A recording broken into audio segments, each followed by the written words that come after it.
బహుజనులు రాజకీయంగా ఎదగాలనుకున్న ఒక్క చిన్న ఆలోచన మాత్రమే ఆయనను ఆయన కుటుంబాన్ని రాజకీయంగా చీకటిలోకి నెట్టివేయబడింది.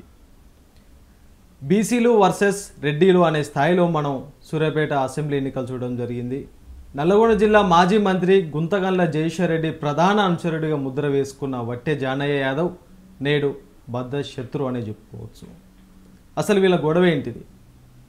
అసలు వీళ్ళ గొడవ ఎక్కడ చెడింది, ఎక్కడ ముదిరింది అనే అంశాలు మనం తెలుసుకుందాం. అదేవిధంగా వట్టె జానయ్య ప్రస్తుతం ఏ పార్టీలో ఉన్నాడు, ఏ పార్టీలో కొనసాగబోతున్నాడు, అసలు ఆయన భవిష్యత్తు కార్యాచరణ ఏంటి అనే ప్రతి ఒక్క అంశాలు మనం తెలుసుకుందాం. ఈరోజు ప్రస్తుతం మనం ఫేస్ టు ఫేస్ కార్యక్రమంలో నల్లగొండ జిల్లా DCMS మాజీ చైర్మన్ వట్టె జానయ్య యాదవ్ గారు ఉన్నారు. నమస్తే అండి. ఫేస్ టు ఫేస్ కార్యక్రమానికి స్వాగతం. Thank you. ఎలా ఉన్నారు? ఫైన్. మా ప్రశ్నలు కొంచెం మిమ్మల్ని ఇబ్బంది పెట్టే విధంగా ఉంటాయి, అయినా సరే మా ప్రతి ప్రశ్నకు మీరు సరైన సమాధానం ఇస్తారని అనుకుంటున్నాం. ఖచ్చితంగా. నిజాలే చెప్తారా? 100%. షూర్. నిజాలు మాట్లాడబట్టే కదా అందరికీ శత్రువు అవుతా ఉన్నాం. జయేశ్వర్ రెడ్డి ప్రధాన అనుచరుడు ఉన్న వట్టె జానయ్య యాదవ్ సడన్గా జయేశ్వర్ రెడ్డినే అదే నియోజకవర్గంలో అనగదొక్కి ఎమ్మెల్యే కావాలనే ఆలోచన ఏ విధంగా వచ్చిందంటే మీకు ఎలా చెప్తారు? జగదీశ్వర్ రెడ్డి గారికి ప్రధాన అనుచరుడు అని మీరే అంటారు.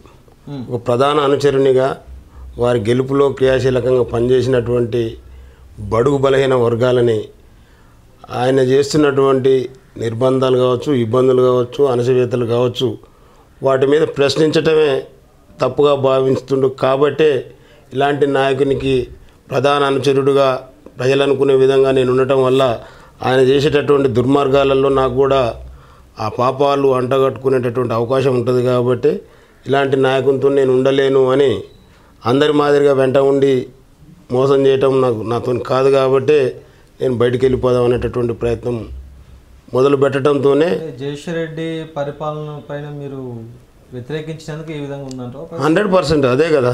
నేను ఇంకా వేరే నాకు ఆయనకి ఏముంది. నేను హైదరాబాద్లో మీటింగ్ వచ్చి ఇక్కడ ఉండబడినటువంటి భోజన వర్గాలతోని సమావేశంలో పాల్గొనటమే వారికి నచ్చలే. అంటే ఎంతసేపటికి వాళ్ళ కాళ్ళ కింద అణిగిమణిగి ఉంటే మళ్ళాంటి బీసీ వర్గాలు గొప్పోళ్ళుగా చిత్రీకరిస్తారు. లేదని ప్రశ్నిస్తే కేసులు పెడతారు, జైల్లో పంపుతారు, లేదంటే భూమి మీదనే లేకుండా చేస్తారు. సూర్యాపేట నియోజకవర్గంలో కొన్ని బీఆర్ఎస్ వర్గాలు ఏమంటున్నాయంటే వట్టె జానయ్య యాదవ్ ఏదో రాజకీయంగా ఎదగాలనో, ఏదో ఫేమస్ అవ్వాలనో, అటు బీసీల మధ్య, ఇటు రెడ్డిల మధ్య, ఇటు మతాల పరంగా, కులాల పరంగా చిచ్చులు పెట్టిందనేసి కొన్ని బీఆర్ఎస్ వర్గాలు విమర్శలు చేస్తున్నాయి మీ పైన. దీనిపై మీ స్పందన ఏంటి? సరే, ఫస్ట్ మాట బాగానే ఉంది. జానయ్య అన్నట్టు ఎందుకు రాజకీయంగా ఎదగొద్దు అనుకోవాలి? ఎందుకు ఎదగాలనుకోకూడదు? నా ఒంట్లో ఉన్నది నీ ఒంట్లో ఉన్నది అదే కదా. జగదీశ్వర్ రెడ్డి పుట్టుకతోనే లీడర్ కాలే కదా, ఆయన వార్డు మెంబర్ కూడా గెలవలే.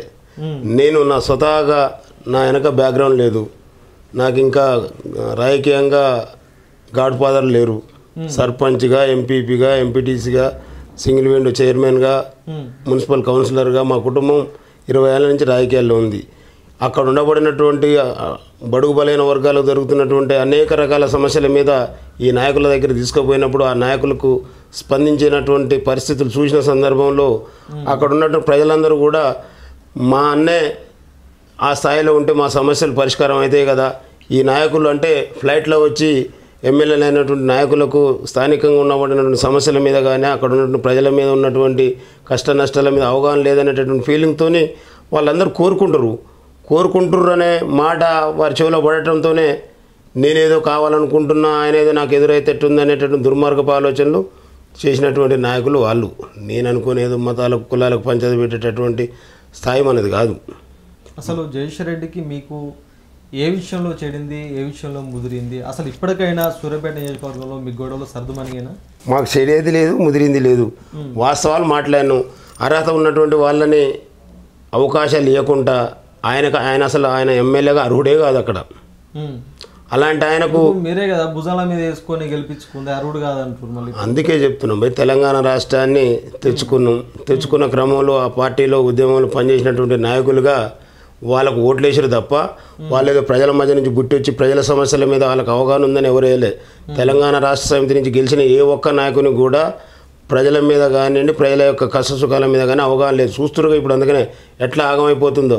వాళ్ళు తెలంగాణ ప్రజలకు ఉన్నటువంటి సెంటిమెంట్తోనే ఎమ్మెల్యేలుగా గెలిచి అధికారం రాగానే తెలంగాణ రాష్ట్రాన్ని బంగారు తెలంగాణ అనేటటువంటి వాదాన్ని పెట్టి ఆ ఉన్న బంగారాన్ని అంతా ఊడ్చిపడేసారు.